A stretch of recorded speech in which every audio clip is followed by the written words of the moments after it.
It was a bright and sunny afternoon, and Max and Lily were feeling extra adventurous.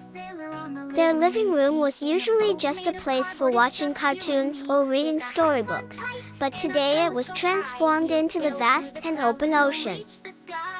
"Ahoy, Captain Max!" shouted Lily, pushing their cardboard box boat across the colorful rug. Max, wearing a sailor hat that was a bit too big for him and holding a homemade telescope made out of an empty paper towel roll, stood proudly at the helm of their ship. "Look out, First Mate Lily, I see an island ahead," he exclaimed, pointing forward dramatically. The room was filled with laughter and the sound of the cheerful background music that sounded much like their favorite nursery rhyme, "Row, row, row your boat." Bright lights streamed in through the windows, making the potted plants in the living room look like tiny palm trees swaying in the breeze. The bookshelves, filled with storybooks, turned into exotic lands waiting to be explored.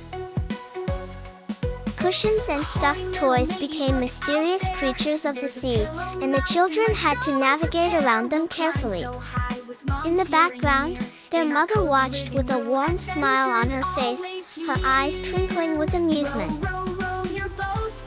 She occasionally waved at them, saying, "What a fine crew you have there, Captain Max," which made Max puff out his chest with pride.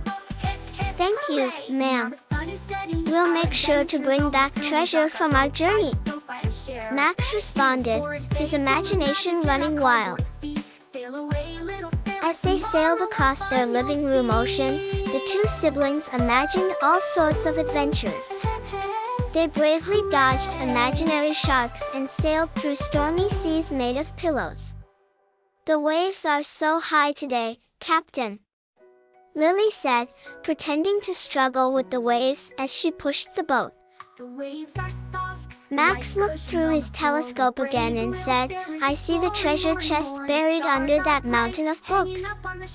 They both quickly jumped out of their boat and started digging through the pile of books, pretending to uncover a treasure chest filled with gold and jewels.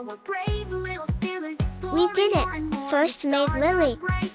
We're the richest sailors in the land," shouted Max, holding up one of their favorite storybooks as if it were the greatest treasure in the world. "Aye, aye, Captain," Lily responded, giggling with joy. As the afternoon sun began to set, signaling the end of their adventure, their mom clapped her hands and said, "All right, sailors, it's time to dock your ship and get ready for dinner." Max and Lily looked at each other, their eyes still sparkling with the excitement of their grand voyage. Aye, Captain Mom," they both said in unison, carefully placing their cardboard box boat in a safe corner of the living room. They held hands and skipped toward the dining table, their hearts full of stories they would tell for days to come. The living room might look like an ordinary room to some, but to Max and Lily, it would always be their incredible ocean where countless adventures awaited. And with their loving mother cheering them on, they knew they could sail anywhere their imaginations took them. And so, the day ended with delicious dinner and dreams of the next adventure in their cozy, colorful living room.